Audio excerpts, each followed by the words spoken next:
it-tabib tar-Reġina Elisabetta II u tal-familja rjali Peter Fisher inqatel f'inċident ta' traffiku fiċ-ċentru ta' Londra.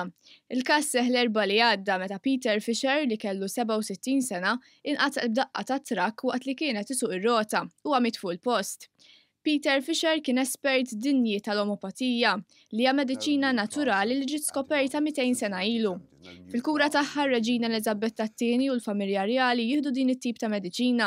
Dr. Fisher kien ġie pajjiżna s-sena li għaddiet għal konferenza li ddiskutit l-omopatija. F'Malta huwa kien intervistat dwar il-karriera tiegħu fuq il-programm Il-Sin in-Nisa li xandar fuq One. Huwa qal li għal 15 sena sħaħ kien jagħmel parti minn tim mediku ta' 15-il tabib tal-familja rjali. Well, in homeopathy we say we don't treat diseases, we treat people. So it's this whole person approach that, they come with a rheumatic complaint or with asthma or whatever. You're not treating a case of arthritis, you're treating a person. L-intervista mat-tabib Fisher kienet saret minn Alda Anastasi li wkoll tispeċjalizza fl-omopatija. Fissret id-dieqa li ħasset xi waslet ilha l-aħbar li tilef ħajtu. Instmat. Hija aħbar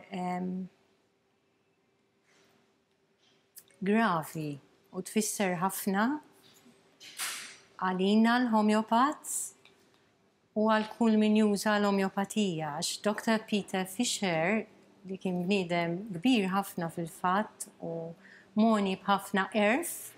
Spjegat kif kienet ilha tafu għal dawn l-aħħar 7 snin u fissret kif Fisher huwa persuna professjonali ħafna u jħobb jgħin.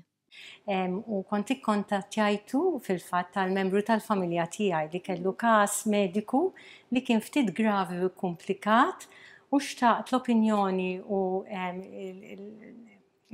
l-expertise tiegħu u xekk u xu kien rheumatologist kif ukoll ta' homeopath. Il-medja Ingliża rrappurtat din l-aħbar bi prominenza b'uffiċjali għal Buckingham Palace qalu li r-Reġina ġiet infurmata bil-mewt tat-tabib tagħha.